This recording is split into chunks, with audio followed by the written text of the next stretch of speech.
Welcome back to K4Wins. I'm Tony Kurre, ESPN guy. I've been doing sports radio for 30, 40 years. Right below me, Kip Keefer, Executive Director of the Birmingham Racecourse and Casino.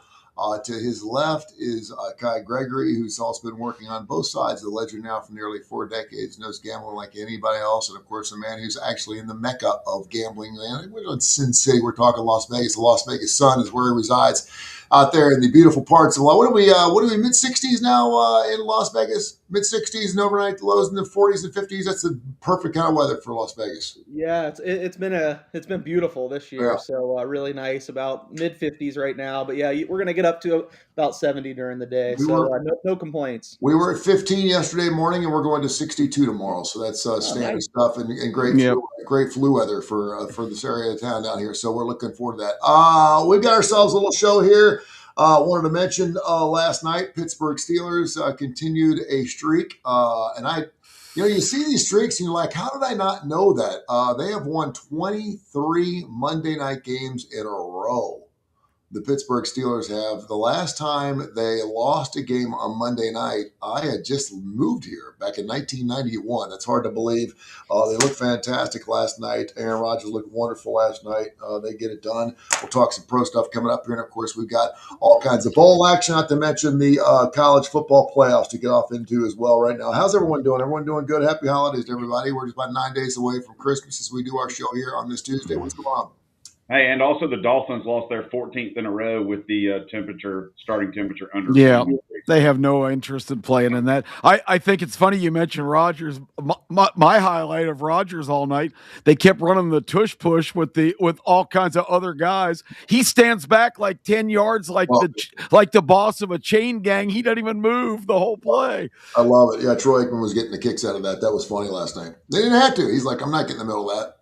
If it works for 10, it'll work for 11. He did signal touchdown one time, so he did actually contribute. But and we saw a guy named Phillip Rivers who came out of retirement at the age unbelievable. Of 4. And it starts making you wonder if we're going to start seeing some older other guys start coming out of retirement. How old is Romo? Is he 44 yet? Who's that? Romo. I'm just trying to think of some guys that I think. Romo's almost 50. Tom Brady's still prime time. He's 44 or 45. Yeah, he's got to be at least 45 because he can't take the pay cut from his announcing gig. He was 45, so he's probably 46, 47. Yeah, but I mean, I could question Phillip Rivers. I would think that he have enough money in the coffers that he could do whatever he wants whenever he wants to do it. But there's that thing, when they just miss playing the game, and that's why a lot of people think that Aaron Rodgers will probably be done this year. He's like, listen, I wanted to have a go at it. I wanted to make sure that my last year was a competitive year, and he'll certainly have that with the Pittsburgh Steelers. It looks like they'll probably win the division as of right now. But we'll see if Baltimore has something to say about that. And then, of course, a lot of people talk about Matthew Stafford perhaps having his last year, but he's having one of the best years ever had, possible MVP this year. So I don't know if that's a guy that would want to hang it up. I thought maybe he'd hang it up after they won the Super Bowl 3 years ago, but who am I to get into? All right, bowl season. Anything interesting about the Army-Navy game? We were watching the game. I thought it was fantastic. I thought I enjoyed that game a little bit. And now we got a bunch of other bowl games coming up with Old Dominion. I know you got a monster play on that case. Troy, Jacksonville State, Louisiana, Delaware. Some duds out, some weird games.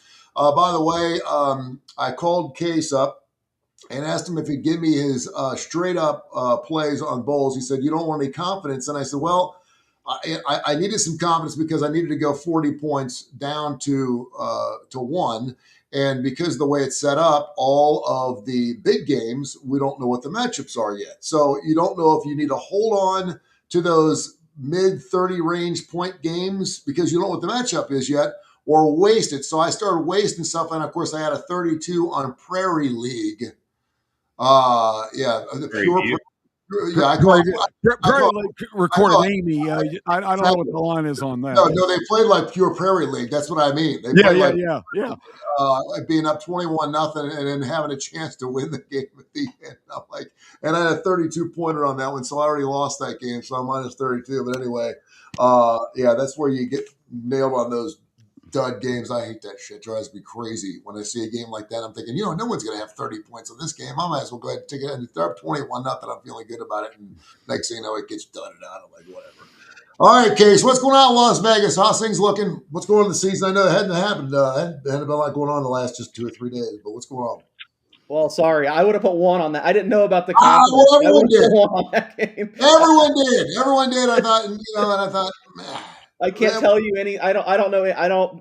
I pay attention to the top of the FCS a little bit, but those leagues, I have no idea. I mean, speaking of the FCS, I mean, hopefully the FBS playoffs are as good as they've been. I don't know how much you guys have been paying attention, but like the semifinals, one of the games is Villanova, Illinois State. Illinois State was a bigger underdog to number 1 seed North Dakota State than anyone against any team could be in the FBS. I think they closed a 28-point dog and they won outright. Wow. So it goes to show you crazy things can happen, especially on these one-offs. I know we all went through our teams that can win the championship. I was the only one that had more than like 4. It's more likely it's going to be one of those top 3 or 4 teams. But man, some crazy things can happen. I think the FCS playoffs have been a reminder of that.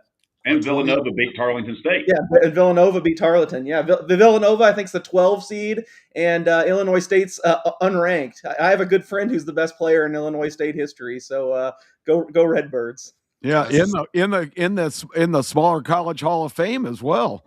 No, he's in just the normal college football Hall of Fame. Oh, that's right. That's right. Yeah. Boomer. Yeah.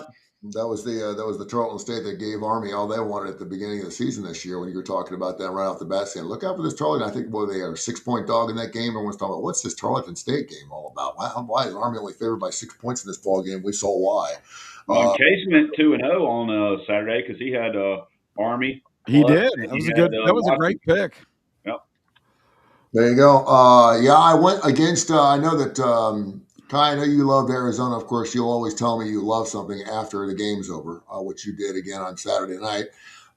You did say the number. Told you when it came out. No. This is what you do. You say I came with Arizona, but the numbers are pointing Alabama. That's what you do. You play both sides. Alabama, so you're not telling me which way should I go? And you're like, well, I love Arizona, but the numbers are playing Alabama. So your ass is covered either way. If Alabama wins, you go, I told you the numbers thing. No, that's what you do. I know the guy you bet with. He told me to tell you to lose. Exactly, and I did. So I went homer, and I'm sitting there watching that game and thinking, Bama's defense. But let's be honest. If you're playing a team that's number 1 and they only turn the ball over 4 times, you're going to get your ass handed to you by 20. And Arizona did that against that. That is one incredible basketball team. I haven't seen a team play that well in person in a long time. Arizona, I thought they were fantastic. Yeah, I did. 33-point favorite tonight against Abilene Christian. Yeah, really. They're unbelievable. They're unbelievable. The lineup for tonight is kind of like that week 10 in college football where you don't see anything. There's one good matchup, Tennessee and Louisville. Everybody else in the top 25 is at least a 15-point favorite, and most of them are 20 to 30. Yeah. The good part of the schedule's over. Now let's get to conference play because these are the Christmas week polish off tomato can week. Yeah, we got other things going on, man. We got some college football games to get into for sure. Hey, Tony, I got to give the question real quick. Okay? Yeah, go ahead. Oh. The Tony Kurre useless fact, $100 if you get this right. Yes, I'm starting this bullcrap. What is the lowest scoring game, without looking it up, Case and Tony, what is the lowest scoring game in Division I basketball history? History? You could say give me $1 million. I'm not going to. No, I vividly remember, without looking at my computer screen, a game when I was living in Cincinnati, Ohio, before the play clock, and it was a Cincinnati game, and it was like a 27-22 game or something like that. But that's the last thing I can remember that was really low scoring game. I want to say it was a Cincinnati game. December 15th, 1973. Temple at Tennessee. It's 7-5 Tennessee with 11 minutes left to go in the first half. And Temple holds the ball without shooting the rest of the half. Neither team makes a shot from the floor in the second half. Tennessee makes 4 free throws. Temple makes 1. Final score 11-6. 11-6. That was a thriller. And that's why they changed the rule for sure. Yep. That is useless for sure. All right, Alabama, Oklahoma. The line's sticking there about 1.5, 40.5. What's Las Vegas feeling about Alabama? I was talking to my son last night. I said, I've lived here for 37 years. Our radio station was the flagship station for 30 years. I sat on a billboard for 3 weeks for Alabama. There's no doubt that I have a ton of cultural bias for Alabama. I mentioned cultural bias because I've been around it. I try to look at a game. I try to go, okay, I don't feel levied or strained one way or another just because I've lived here, but obviously I do, and I don't realize the glasses are on. But something hit me last night that just made me really feel like Oklahoma has played really well against Alabama, just based off what I've seen. If I was doing a blind resume, I think Oklahoma's the better shot here, the better team between Alabama and Oklahoma. And I know everyone's wanting to play Alabama just because they lost last two, and there's no way they could lose three in a row. But tell me I'm crazy. Tell me the Sooners aren't going to win this football game. Well, the sentiment definitely does seem in Alabama's favor. Even some places opened Oklahoma a small favorite now, are mostly Alabama -1.5 everywhere. And just anecdotally, talking to people, seeing some of the betting splits, although I don't think they mean that much this far out, it does seem like Alabama's taking more of the money. It's just strange to me because usually I feel like it'd be the opposite of a team that struggled as much as they have down the stretch. Now you got the Kalen DeBoer rumors, which you guys probably know better than me, founded or unfounded. Usually that type of stuff seeps into the betting public's mind a little bit more, but it does seem like a strong split towards Alabama. I don't necessarily disagree. I just don't know what to do with this game at all. I know it's not the fun thing to say, not the sexy thing. I wish I had a play on every game. I have a play on a lot, but I just don't see myself getting involved here unless there's some huge movement. I do think Alabama at their best is a clearly better team, but I mean, I kind of Ty Simpson kind of checks all the boxes of something going on there. He looks hurt in these games. I saw some deep dive into some of his throwing metrics have just plummeted game after game. That makes you think he might be hurt, and there's rumors that way. So I don't know if this time off can help him, but it seems like he's dealing with something. So for me, this is an ultimate pass, but I think you're right on, and it does seem like the majority of people in the betting market and otherwise are on the Crimson Tide. Kip, you're all over it. What do you think? Yeah, I mean, I think the Simpson rumors, there's got to be there's a lot of smoke there, and there's a lot of proof in how he's played. The slide behind the line of scrimmage. I mean, a lot of things that point at, and, even some of the commentators have been saying lately in the games, Simpson has to run some to keep defenses honest. But if you do have a bad disc in your back or a back injury, your just sense of self-preservation is to try to avoid serious contact. And to me, that's kind of in looking at that possible explanation, that explains a lot of maybe some of the body language we've seen in recent games. So I think there's something to that, not to mention the fact that I don't know when's the last time they've taken like a true deep shot. He doesn't drop back, and I mean, they've got a home run hitter, of course, in Hollywood, who basically is useless now because they're running him crossing routes across the middle. They don't really even go for the home run ball. Bernard is a good deep threat. Horton, they've got the receivers, but they don't take downfield shots, which also tells me he's got a physical limitation. And the complete shocking inability to run the football. I don't know. Does anybody have an update on the Jam Miller status? Has he got any chance to play this week? I have not heard anything yet. This morning said him and Riley were out, but I mean, that's not the Alabama official report that the SEC has to do, because they don't even I think they have to do their first report by tonight, since it's usually Wednesday, Friday, but since they're playing Friday, I think it's Tuesday, Thursday this week. That was everything I've seen listed, and then on the opt-out list, and then ESPN, and then the Alabama site. Right now, everything Alabama site has him as questionable. The other two have him as out. Interesting. Yeah, I tried to do some digging yesterday as I was writing about the next set of games. It sounded like a true questionable. I would not be surprised at all if he played or didn't play. Yeah, because he's a big key, not only in the fact that he's the one bona fide running back that they have. I think the other guys are all kind of works in progress. Riley was also coming on pretty good until he got hurt. But their defenses are just selling out and just bringing the house. And if you can't hurt them, either the quarterback taking off and running or have a running back that they have to respect, the linebackers just abandon ship and come after the quarterback. And it's a real basic fundamental, but that's what's happening to them right now. And, Oklahoma's defense certainly can exploit whatever deficit that they have. On the other hand, we just saw this movie a couple of weeks ago, and let's face it, Alabama completely beat themselves in that game. A pick six, a long punt return, 2 other fumble turnovers. You can't win a defensive struggle if you're giving the other team the ball. I I can't imagine Alabama's going to be that careless this time and have the turnovers they've had. So, I'm kind of like Case. I'm on the fence here. I think Alabama has better personnel, but Oklahoma's at home. So this is a really tough game to call. Yeah, and that's something to remember too. A lot of people are forgetting about this home field part of it. I had a couple people go like, "Where's that game at? Is the Peach Bowl?" No, I said no. It's Yeah, a home. It's a home. Norman, It's a home. It's Norman, Oklahoma. They're like, "Oh, that's right. They're playing home games." I'm like, "Yeah, that really plays a lot into it, and should tell you something if the line's sitting there at 1.5." I just, we've been talking about Alabama's run game since week one. And it's the same thing every single week. And we've had a couple of times, we mentioned Jam Miller. I think he averaged 5.1 yards per carry against the Auburn Tigers. Looked good when they got up 17-0. Then we know how that ball game came back. And he was the first time we had a bright spot in about 6 or 7 weeks. And they just haven't. I don't know if it's the play calling. I don't think it's the personnel.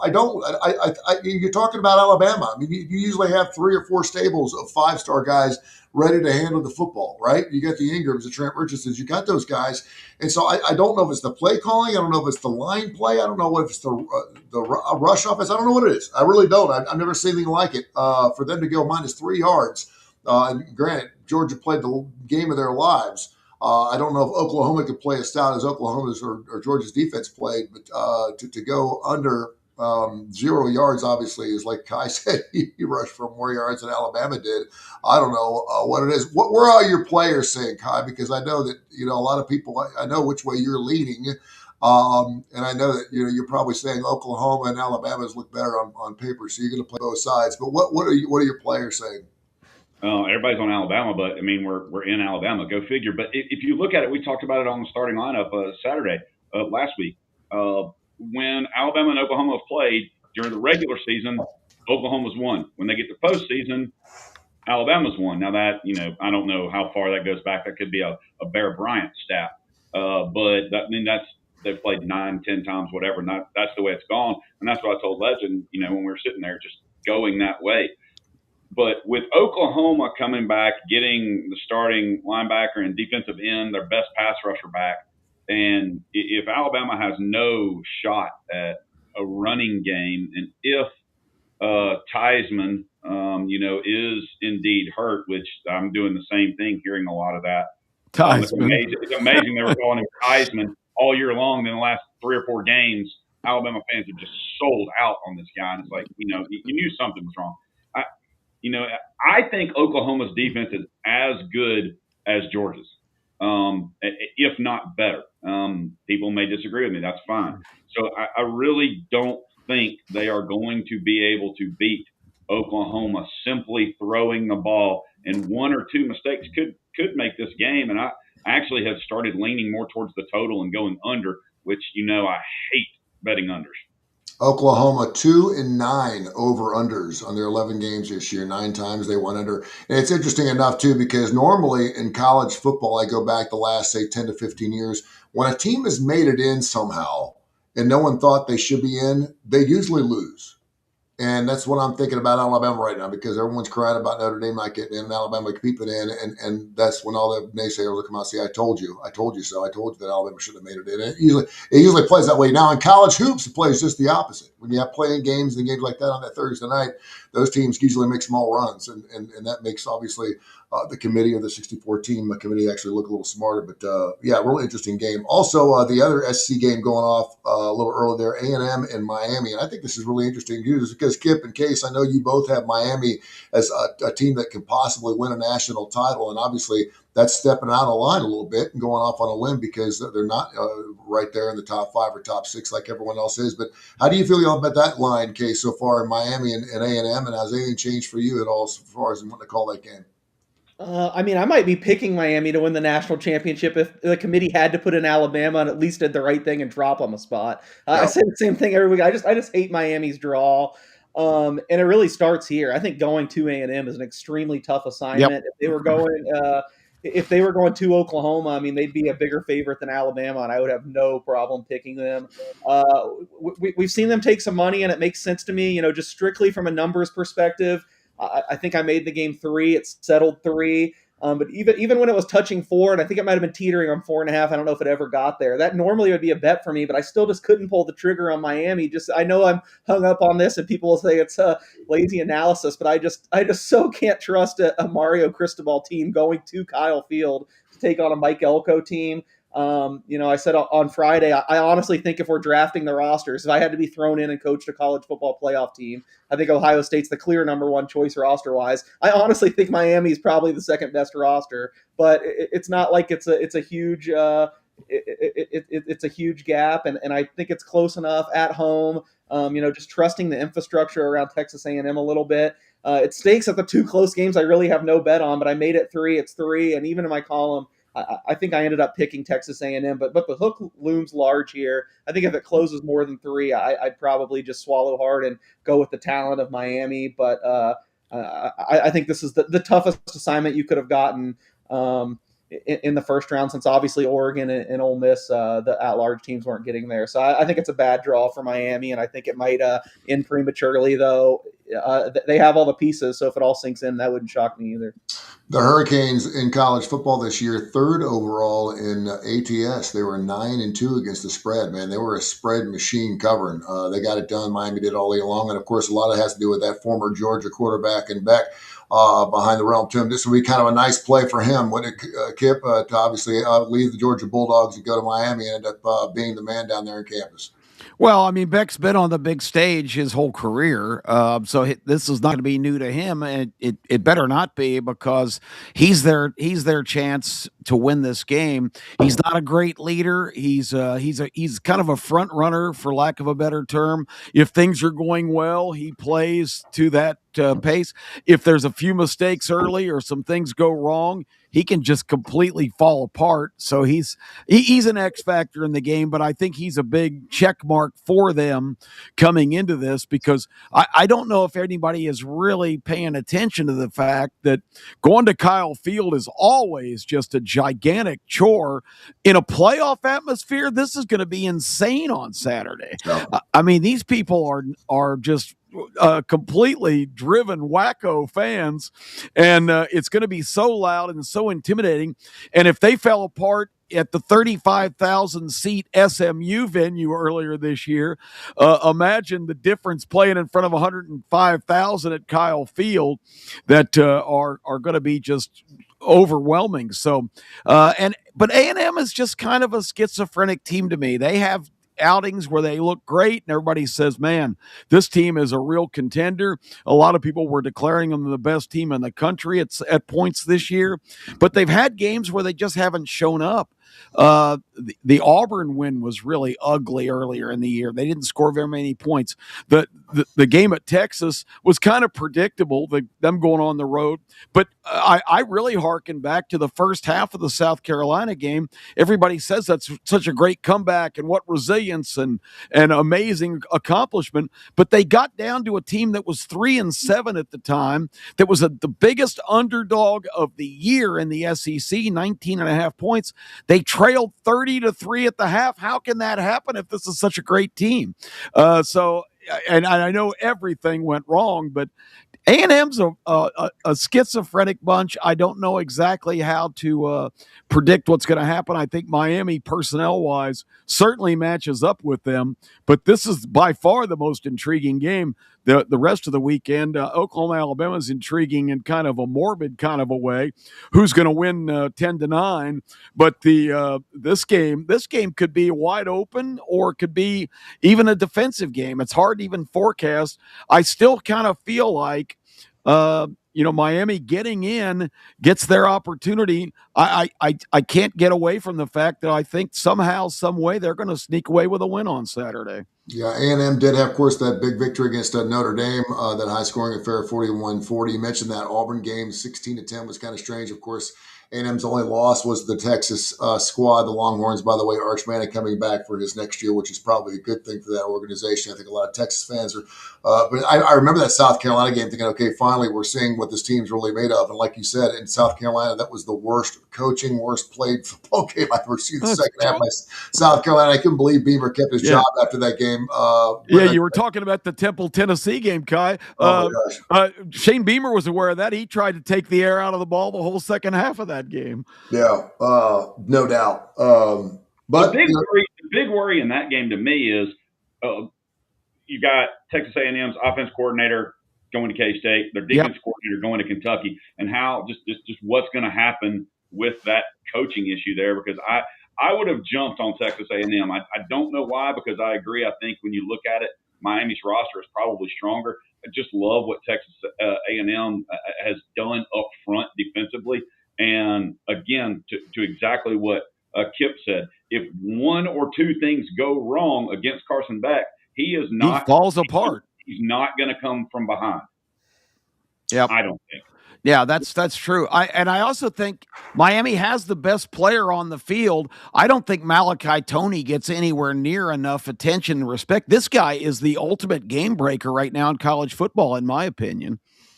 Yeah, the other two big ball games, Tulane Ole Miss, we've already seen that picture once this year, and it was not even close. And James Madison, Oregon, with Dante Moore. Any thoughts on that game? They're both sitting there at 17 and 21, respectively, a half a point, give it or take.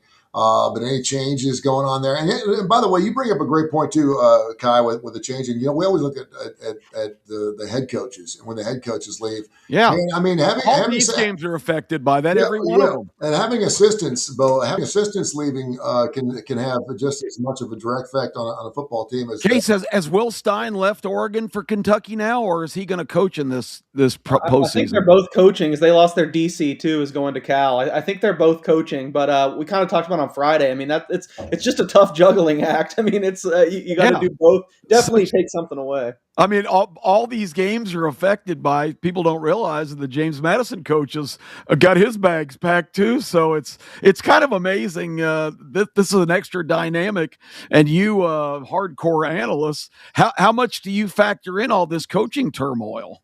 I think it's pretty huge. And if you look at it, if Tulane gets down early, knowing that Summerall and all their coaches are leaving, then how long does it take for those kids, and they're college kids, for them to say, screw it, they gave up anyway, and Summerall to start thinking about what's going on, in Gainesville. What's going to happen with Chesney if James Madison gets down to Oregon real quick? He's thinking about going to UCLA, and some of his players are like, are they going to be like, hey, coach, I'm playing hard, take me with you in those situations? And if something goes wrong with Oregon, which I don't think it will against James Madison, but Stein and Lupoy, the offensive and defensive coordinators, when do they start thinking about something else?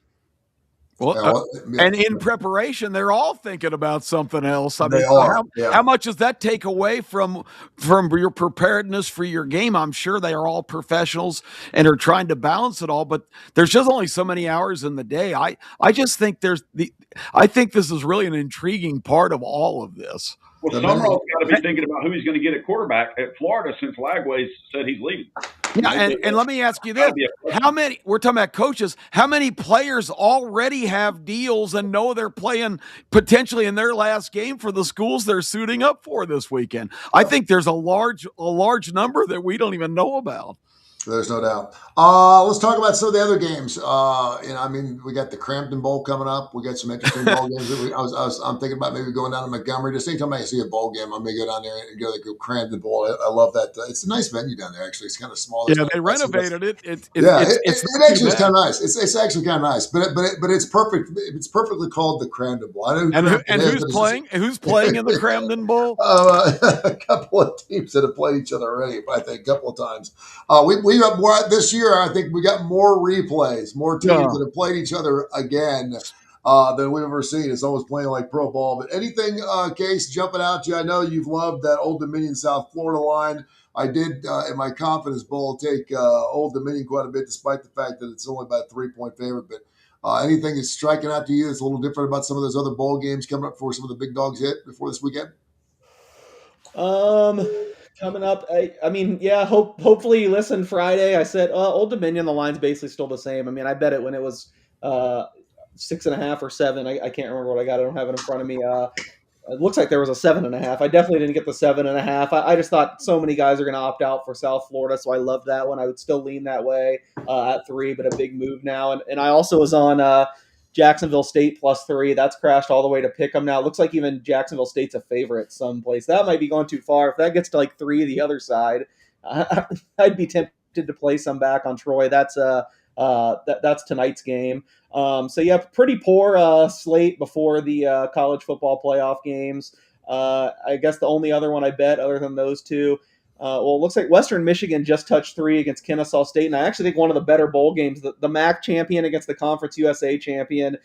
Usually the MAC is like just automatic bet against in bowl seasons. They do terrible, but I really think Conference USA was even worse this year. We'll see. We get to test the theory right away, see how they do in these games. But I'm looking to take shots against the Conference USA. Now that it's touched 3, I haven't bet it yet, but I'm pretty tempted by Western Michigan -3. It might be a favorite kind of day for me that day because also the whole market, a huge move towards Memphis starting last night into this morning. NC State now only a 4.5-point favorite in the Gasparilla Bowl. I'm always a little bit worried about adverse selection in here. If someone knows something I don't, and some NC State players have opted out.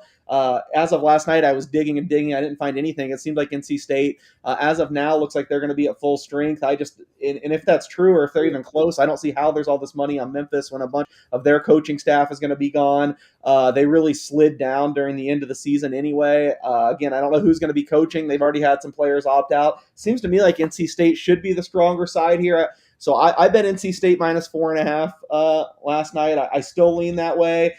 Maybe tread lightly just because bowl betting at this point is so much an informational game. And whenever you see these big moves, it's possible someone has information you don't. But I'm just going to go with it for now. And, there's also, it could be the other side is that it's a head fake and someone's trying to set it up to win limits raise. They can bet even more on NC State. So I'm hoping in this case that's what it is. But I couldn't.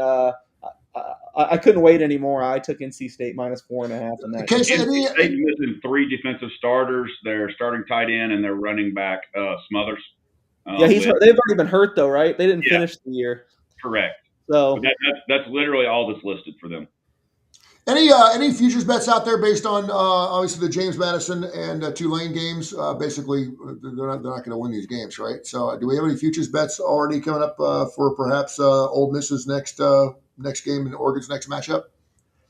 I'll have to see if any lines are up. I did hear there were some round 2 lines up. I mean, futures wise, it's the same for me. I hate just repeating myself Friday, but I haven't made any bets. I probably should just look at the rest of my portfolio as a sunk cost because I don't think any of the teams I have are winning it, although I have a bunch of teams playing this first weekend at huge prices. I think I have like 4 teams at 50-1 or better, but I don't love any of them. I mean, if I was making a futures bet right now, I think the clear choice would be Georgia at 6-1.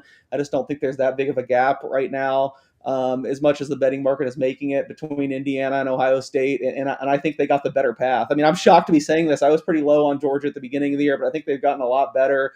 And I keep staring at that 6-1. I don't think I'm ultimately going to get there because I don't know. I do think there is a gap in quality. I just don't think that the gap is that big to where you've got 2 teams at 2 to 3-1. And they're both going to have much tougher games, I think, in the second round than Georgia is. So Georgia would be my pick from a futures perspective, even though I haven't bet it myself. And I'll try to see if there's any prospective quarterfinal lines that they're not popping up immediately. But I could have sworn I heard someone say they were up yesterday. Yeah, I'm sure there's something going up there, and I would think maybe not in Vegas, but maybe some of these offshore lines. There probably some games you could probably take a look at just to get an idea of what we're probably looking at, because I always love to see those things too. It's pretty amazing stuff. All right, so any other games you guys are looking at in college? We'll get some pro action to get into. We'll obviously get into some hoops and stuff like that. Well, I want to circle back to something you just said a minute ago about Tulane. Do you guys think Tulane has no chance against Ole Miss? Because I sure am impressed with how they played their last couple games. That North Texas team team on paper and in accomplishment was a dominant force, and they just beat them like a drum. I know that everything's up in the air at Tulane, but at Ole Miss, it's not up in the air; it's upside down. It's the most dysfunctional situation of a team coming in with a pretty high seed in the history of a playoff scenario. I don't think Tulane will win the game, but I don't completely write off their chances because Ole Miss may be the ultimate sunken ship now. I really don't know what to expect, and I don't think Ole Miss's defense is anywhere near the quality of a championship team. I'm just kind of intrigued with this. I definitely think Tulane plus the points is a good play here, but I'm not going to be stunned if Tulane pulls the massive upset. What would they lose by 25 in the regular season, correct? Yeah, 46 or more, 45 to 10. Yeah, so I think that's one reason why a lot of people aren't giving Tulane a snowball chance in hell. They only scored 10, and they 10 weren't points playing against the defense. To your point. But I want to back off this a little bit, and I totally get where you're coming from with the Ole Miss and obviously the change at the top. But sometimes we've seen teams play incredibly resilient when they've lost their coaches. Sometimes they can't even contain themselves, and I can't put my finger on a game specifically, so don't ask me to. But we have seen a lot of coaches change right before ball games, and teams come out and just play lights out, or they played for a coach as an interim coach, and perhaps wants that job. We've seen it at West Virginia. We've seen that at several Cincinnati a couple of years ago. So maybe that's a situation where you want to find out what this team's all about. If it's all about me, you may be right. Ole Miss may fold up like a cheap tent, but they have to realize, hey, listen, they've been in a position now where they haven't been 1962 since they won a national title. These players got to realize this is a once-in-a-lifetime opportunity for you. Despite the fact your boss may be gone, man, you got to get out there and play, right? And maybe they put up their best effort against Tulane. I don't know. They either wake up or they don't. I mean, it's simple. In my opinion, with Ole Miss, they are either going to come out really flat because their coach is gone and because they just expect to win, and that is the only chance Tulane has to keep it close. Or personnel-wise, it's a mismatch, but they also have it. They also have a coach that they've hired who's a moron. Pete Golding is not up for the task. I can tell you after watching the Alabama defense be dysfunctional under his watch. Pete Golding, head coach of Ole Miss, Lane Kiffin is allowing Charlie Weiss Jr. to come call plays, but how much is his heart going to be in that? I don't know. The whole situation is so bizarre. He's there to recruit Chambliss if they don't get Carr from Michigan. Chambliss has to win his hardship case, which is a toss-up. We'll see. This is the only bet I made in the playoffs. Was I took Tulane plus 17. Now you can get 17.5, so it's not necessarily a good bet. I mean, I don't think anything you guys said is invalid or wrong. It's all within the realm of possibilities. You have to make a bet like that knowing you could get blown out. It could be a repeat of week 4 or 5 or whatever that is. But I just go back to that game. I think it was one of my bigger bets that week. I bet Tulane plus 13. I loved it. Obviously didn't work out, but I think it closed like 10.5 or 11. There's all this interest to bet Tulane back then. Yeah, they had one bad game where everything went terribly. We saw that again later in the year with UTSA. But since that game, Tulane has gotten undeniably better. They've had this freshman running back, Jamari McClure, who's totally broken out. Ole Miss's rush defense is nothing spectacular. I didn't think Ole Miss, for a lack of a better words, peaked in the middle of the season. I don't think they've been as good down the stretch. I know one of the shows last week I was saying, I think we got to take a step back and look at all these grim struggles they were in with these teams that aren't that good. I look at Tulane has gotten better to me. I would upgrade from middle of the season, and I would downgrade Ole Miss from the beginning of the season, and you're getting almost a touchdown difference from what the line closed. So I think just on principle, I had to bet Tulane here. I'm fully prepared to be dead wrong. Maybe they lose by 40. Then I'll be excited because I have Ole Miss at 80-1 to win the title. Maybe they have a chance. I doubt it, but I just do not see how you could lay the points with Ole Miss. I will say this. I agree with you. The fact that I think Tulane, I think they've covered 3 of their last 5 overall. I think they're 6-6 against the spread. But I mean, defensively speaking, what they did against North Texas, I thought was really, really good. Obviously, they played Charlotte, I think, the week before, and they gave up a goose egg. But it's Charlotte. Charlotte's one of the worst football teams. But defensively speaking, they did. You look at their last 5 or 6 ball games; they were playing a lot better on that side of the ball. I think a lot of people, when we were looking at that 56.5 too, and originally I looked at that game. I thought, wow, that looks like an easy over to me. But the way Tulane's playing defense right now, I don't expect them to give up a 40 ball. against Ole Miss in this ball game, particularly since they've seen them before, regardless of whether Summerall's leaving or not. I do expect them to play better, so we'll see what happens. Hey, another killer NFL weekend. We got 3 more weeks coming up. We got a pair of 11-3 games going on there with the Rams in Seattle. Bears, Packers, always huge. The Jaguars are getting super hot. They're not surprising anybody anymore. They're playing the Broncos. Steelers, the Lions, and I can't believe it. I was talking to my son again last night. The Bengals finally gave it up. I loved the Bengals +3 this past weekend. Thank God I didn't wake up in time to my nap to play it because they put the goose egg up and lost 24-0. They're done. They threw the towel in. I think after Joe said he wasn't having fun anymore, everyone decided they weren't going to have fun either. That was one of the worst games I've ever seen them play. And here's a Cincinnati Bengals squad that starts the season 2-0. And probably 9 wins is going to win the division, and they can't get it done. It just breaks my heart. Anyway, that being said, good for Aaron Rodgers and the Steelers. It looks like it's their division to win. Baltimore certainly in the match, but that Steelers-Lions game. And there's the Lions, too. A lot of people calling me earlier in the season saying, what's the Lions line? I think he actually called Case. What was the Lions to win the Super Bowl? Everyone was loving on the Lions, and right now they're playing. They're actually in the hunt. They're not even in the playoffs right now. So some interesting ball games. What jumps out you guys? The Lions, I still am not as down on. I think as most people. And I don't have the metrics in front of me. They have to play the toughest schedule in the NFL. It's insane. Every week they play somebody good. Yeah, it's amazing. It's nuts. So I think this is actually maybe a good setup for them. I bet it at 6. It's already up to 7 this morning. Hosting Pittsburgh. I think everyone's going to be high on Pittsburgh after what they did last night. But this is a different level of offense they're going up against now. The Lions. Injuries are still a concern, especially defensively, but they've gotten a little bit healthier. So of the games you just mentioned, I like the Lions. And you saw the Rams. They were up I think they were up 10, 24-14. Then the Rams were just unstoppable from there. I mean, I was dead wrong on the Rams. I was down on this team coming into the year.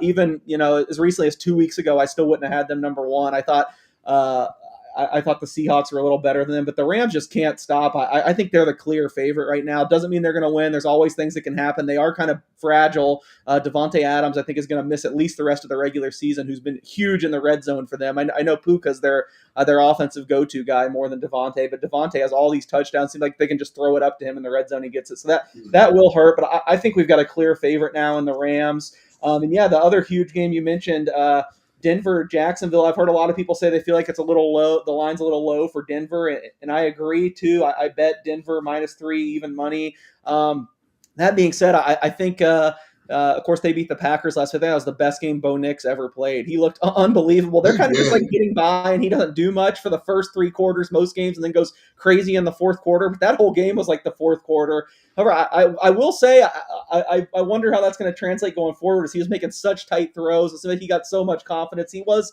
rolling the dice a little bit. I feel like there's going to be one game where that comes back and bites him. Maybe it's this week because I'm really surprised this hasn't moved off 3. I thought Denver would be bigger than a 3-point favorite at home. Probably the biggest home field advantage in the NFL with the elevation. So I've heard everyone on Denver, and it scares me, but unfortunately I'm there as well. I've already bet Denver, but that stands out as a huge game. I'm for sure. And if Denver wins this one, they've basically locked up the number 1 seed, I think. The Broncos only 6-8 against the spread, but you're right. Bo looked fantastic that ball game. Just so many great games. I don't remember having this many great games this late in the season with so much to play for. The man who once got benched for TJ Finley. Yeah. That defines Auburn football right there. A legacy guy who had all the support in the world got benched at Auburn, and the rest is history. No, there's no doubt. And I still can't figure that out. I mean, you had the prodigy there. Your old man played there. I mean, it was his job to do whatever he wanted with. He was like his godson. Yeah. It was his godson. I mean, it was so perfect for him to leave. And now to see what he's doing for the Broncos, good for him. In case you give Will Stein a lot of that credit, I keep telling people this Kentucky hire, watch out, might be the jewel of the entire coaching carousel. Yeah, I just think, honestly, and I know you guys are more SEC focused, but I really feel like he's done it again did it again this year with Dante Moore, who I was so down on after UCLA. I did not think he looked great, and I just think I've been blown away by Dante Moore this year. I still think we talked about this on Friday. There's some areas where he can improve. I don't think his reading of defenses and stuff is the best right now, but as far as just pure talent and having the ability to make all the throws and thrive in those quick reads, I just thought Dante Moore's been a totally different guy than I expected this season. And yeah, both those guys are Will Stein. I wish I was Will Stein's agent. I would have said, hang on one more year. We're going for a better job than Kentucky. But what can you do? Yep. By the way, did anyone see the end of the Kansas City game this past weekend? Patrick Mahomes obviously went down, and it looks like he's going to be out for the entire offseason. They're saying he'll be ready by 2026. They're still looking at that injury. The announcers made something of a little bit of a jest, and I thought it was interesting that the offensive and defensive linemen looked like they had a lot of pressure taken off their shoulders. They ended the ballgame like they were actually enjoying themselves. And I'm like, what are you talking about? Like the stress and the pressure of having to play competitive football at a playoff level for 10 straight years. Finally, you can forget about that. And hey, listen, we had nothing to play for. Let's go have a good time. I don't think that's how NFL. No, that's ridiculous. That's the most dumbest thing I've ever seen in my life. I get it. Now at least, you got 3 more games. You got nothing to play for. And I guess, Aldo Greco used to tell these great stories. Forrest Gregg. You remember Forrest Gregg was a Cincinnati Bengals coach? Yep. Well, he was actually coaching the Green Bay Packers. And Forrest Gregg one time before a game, I think the Packers were like 2-14 or something going to the last game. And Al said it was nothing for players to have U-Hauls backed up to the locker rooms during the football game, and the families of the players be moving their shit out of the locker rooms during the game because they were going to be playing. And Forrest Gregg came out and said, I want every one of those effing trucks out of here. Your ass is mine for the next 60 minutes. I want to see everyone out there playing. Don't worry about what you're moving. And he just rubbed their ass. But he's like, your ass ain't moving shit until you're done playing football for me. I don't care if you win 2 games all year long. But yeah, this is the first time in a decade the Kansas City Chiefs don't have to worry about the next round. They can spend time with their families. Now they've got some vacation time they can do. They don't have to worry about being on the road in January and February. But what's your thoughts on what we've seen with one of the most incredible dynasties we've ever seen in any sport? I mean, I'll speak up. I don't think that's going to enhance their I don't think they're going to go out and have fun now. This is a team that has got the pedigree of always being the major factor, the favorite. People were still saying even 3 weeks ago that the Chiefs are still, they're going to make their run. You watch, this is coming.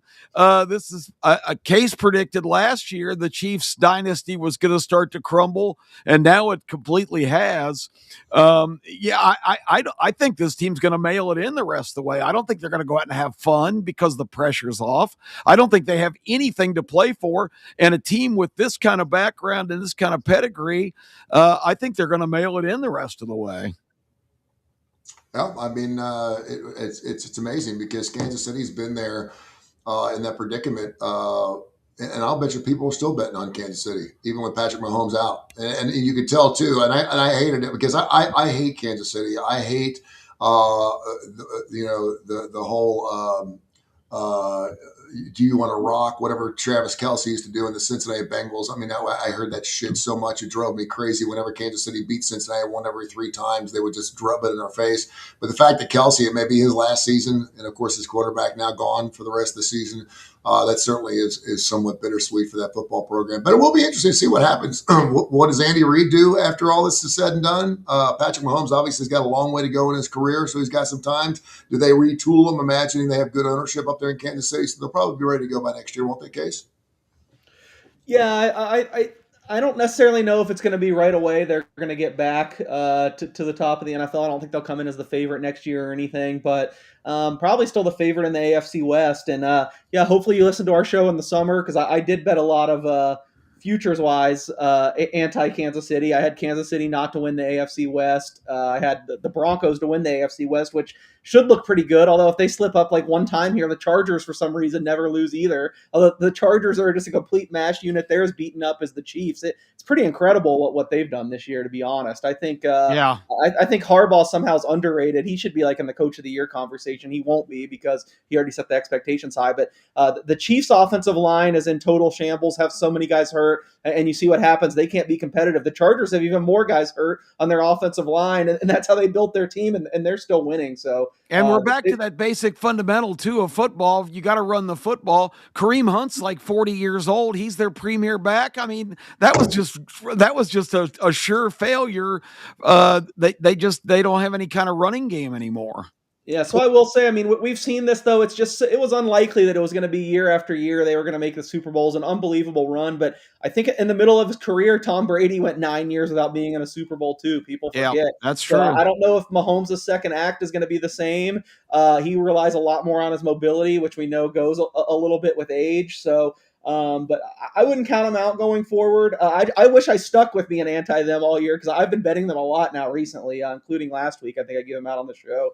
Obviously, they didn't get it done, but at least I have some futures positions to fall back on. So I did kind of see this coming from a macro perspective, but I honestly think that they're still better than their record, but they just a lot of things went against them this year. Kansas City Chiefs 5-9 against the spread, by the way, this year. Well, guys, speaking of the Chargers, they're at Dallas, who officially had the stake driven in their useless heart this past week by a Vikings team that had been leaking oil. That's a hard game to forecast, but the Chargers I know are a mash unit, but I think the Cowboys are also going to have very little interest in finishing the season with any kind of enthusiasm. What do you think, Kai? Kai's been silent. I need to know. I think we've mesmerized Kai. Man, I'm just being honest. I have not looked at anything for the NFL. I've been so immersed yesterday and even today in the basketball things and trying to get some of these adjusted ratings from KenPom and looking through those numbers and trying to figure my numbers to set up where like Case does, and then looking at the football games we have. We got 6 games before we even get to NFL, except for Thursday, which I don't even count anymore. And so I haven't looked at anything, so I can't put anything in there. Who's playing on Thursday? To lose Micah Parsons and to lose Mahomes. I've got a buddy who has tickets to the Titans game this weekend. His kid is a Patrick Mahomes fan, Kansas City fan. Man. They spent all that money to go up there the weekend before Christmas, and then this happens. Hey, Kip, you got Rams Seahawks Thursday. Rams Seahawks. Yeah. Well, that's going to be interesting. I think Seattle is looking ahead because they almost got tripped up by the Colts and Phillip Rivers. I like the Seahawks big time in that game. I think the Rams got beat up in that Lions game. Not only Devontae Adams, but their other good receiver got hurt at the end. I don't know what his status is. I've been expecting the Rams to have a little stumble for a while, and I think the Seahawks are going to come out guns blazing on Thursday. By the way, both teams tied best against the spread in the National Football League this year. Both teams 10-4 against the spread, so both teams have been getting it done. Now they play each other on Thursday night. That's a hell of a matchup. The line right now 1.5. Gonna be really nasty weather too. Supposedly windy and rainy. We've already seen the total crash. I thought it crashed enough that 45 is kind of a key number, so I bet some over 45. But now it's all the way to 44. So clearly, I made a bad bet there. I know Kai said he's not in the NFL world, but I'll give him some credit. The team he's stuck with through thick and thin. I mean, the Texans look unbelievable right now. I have Jaguars They're playing great. I'm kind of worried it's not going to get home because they had that terrible collapse against the Texans in the second game. I think they were up 3 scores at least, I think like midway through the fourth quarter and somehow lost. Now the Texans have the tiebreaker. I mean, the Texans aren't going to lose this week. They're hosting the Raiders, the Jaguars dogs at the Broncos. So I'm really hoping some way the Jaguars can survive. But this Texans defense, we have these aberration years every like 10 years or so. I know the old truism is defense wins championships, but the truth is offense has way more to do, especially with the Super Bowl. But there is like every 10 years, the defensive team comes up and makes a surprise run. The Broncos famously and Peyton Manning's last year. If there's a team like that this year, I feel like it could be the Texans because they're playing as well as anyone. They're doing just enough offensively, and they're like terrifying to watch defensively. It's like a throwback unit how vicious they are. I think that came from, and we've been hearing that for years, probably all the way back from the Lombardi days, that the defenses win championships. That sounds like something that came from Dick Butkus or something like that. But for the most part, it does look like whenever we've seen matchups of a league's best defense playing a league's best offense, the defense normally gets the better of them. And maybe it's just because it's easier to make adjustments or defensive adjustments. I don't know what it is. I have yet to see even the year the Rams had the best team on turf or the super team on turf or whatever. They were up and down the football field whenever they played a decent defense. They just didn't know how to turn it over. Mike Martz couldn't figure out what to call against a great defense, but we'll see what happens. Should be interesting. All right. By the way, we have not gotten to the numbers real quick, Kai, and I know you got something you want to say, but what did our numbers look like past week? People are asking me. We were like 20-10. Had a great day yesterday and Sunday. I think it was Sunday. All we posted was Kip's picks, and we went 3-1. And so the blind squirrel getting an acorn syndrome. But haven't posted a lot of hockey this week. But I wanted to get real quick just a clarification because if our listeners are as confused as I am from everybody's picks these next 6 bowl games before we kick off Friday. So with Troy and Jacksonville State, Troy's missing their number 1 running back. Not a whole lot. The Cure Bowl, ODU's missing their quarterback, who's also their leading rusher. South Florida obviously missing Byram and the coaches. The Ventures Bowl, Louisiana's missing their stud offensive tackle. Delaware, nothing major. And then the Xbox Bowl, Missouri State is missing their number 1 defensive lineman, number 1 D-back. Arkansas State is losing all of their starting tight ends. And they're not any good anyway. I say that to say, who's everybody got? Troy or Jacksonville State? Case. I hate how much it's moved, but I bet Jacksonville State at +3, so I'll stick with them. Yeah. I'll take Troy. Yep. Jacksonville State, clearly. All right. So Old Dominion, South Florida. Old Dominion. ODU, I like their quarterback is gone, like you said, but the backup's been pretty good this year. He started a game and is even better runner. I just think South Florida is just really has very few players left. Old Dominion's a hell of a trucking company too, by the way. Yeah. I'll be a contrarian and say South Florida just to be a contrarian. All right, UL Lafayette and Delaware. And with that said, he's gone. you can contrary your ass somewhere. All right, UL Lafayette, Delaware, Case. I haven't bet this one, but I guess I would just take the points and say Delaware as long as it's 3 or more, but I'm probably not going to bet it. Only because Joe Flacco was a blue hen with Delaware, and my brother lives in Delaware, a little suburb of Columbus. I'm going Delaware. Case? I said Delaware, if I had to. All right. Yeah. Missouri State, Arkansas State. Arkansas State. Arkansas State, I guess. This got to +2.5, and I was waiting for the 3. Obviously, the 3 never came. Now, Arkansas State's flipped to the favorite with all the anti-Missouri State news. Both these teams are terrible. This is the worst bowl. Don't watch this one, but I guess I'll go Arkansas State. Hey, you got to watch it. It's going to be watch on. It, hell yeah! Watch it. It's football, man. State, Western Michigan.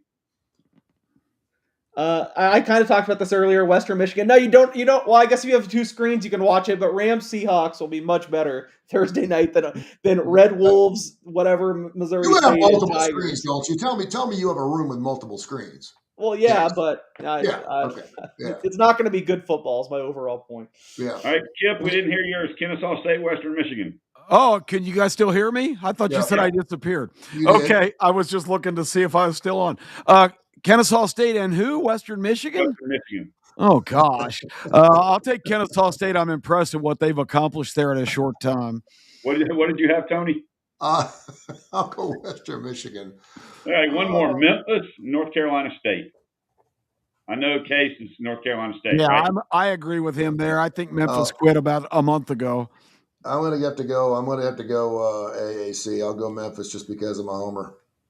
All right, cool. That's all I wanted. Thanks. Yeah, Y'all gave me some good things to bet on. That is about the most depressing list of bowl games I have ever heard. Dude, it is so competitive. It's better than watching the Lifetime show. I guess, but it's really sad times. The Birmingham Bowl, I am just on the edge of my seat to see Appalachian State and Georgia Southern here at Protective Stadium. What sad times are these? I do have to defend the Myrtle Beach Bowl. I mean, I know it's not you guys' favorite, but MAC champion versus Conference USA champion. I do like that they get those 2 together. So I think Kennesaw State, Western Michigan. You have to watch one of these is the one that'll actually be intriguing. I'm going to like quarterback from Kennesaw too, and a coach Mac used to be at Tennessee and played. Jerry Mack. Yeah, and that program's only been Division. They've only been Division I for 3 or 4 years. They've done remarkable things. How about y'all meet at the house Wednesday night? We'll go down to the Crandall Bowl together. We'll all hang out for us. We'll go to the Crandall Bowl. You don't even know who's playing. Yeah, it's down in Montgomery, the Crandon Bowl there. It's the salute of arms, right? The salute of veterans, right? The salute of veterans. Isn't that the game tonight? Isn't it Troy Jacksonville State? It is. It's tonight. Yeah. Oh, it's tonight. Oh, yeah, it's tonight. I'll come pick you up right after the show. Yeah. By the way, I've got a previous engagement. I'm sorry. By the way, I just had a friend of mine. This should tell you something about Kip Kiefer. A friend of mine just texted me a few minutes ago. He's watching the show, and he said, "Who the hell is the Jack Nicholson looking dude that's right below you?" He said, "You look like Jack Nicholson."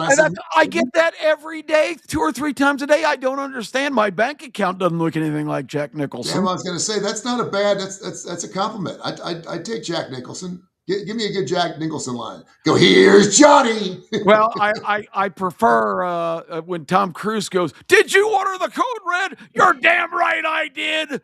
There's my Jack Nicholson. I love it. All right, guys. Thank you very much. We're up against it. We'll do it again on Friday. We're going to be knee deep in it Friday. We'll look at some more NFL action, more college hoops, NHL. You name it. We got all of it going on. K4 winners. Go for it. You can find us on our social media platforms. K4Wins.com is our website. 2 different things at K4Wins.com. And, of course, you can also go to Tony Kurre Radio, TKR, get the TKR app, and go ahead and pull it up and watch our shows live every Tuesday and Friday morning at 10 o'clock. Separate time. Look forward to it. It should be a great time. We appreciate you. Love you guys. Thank you. See you guys.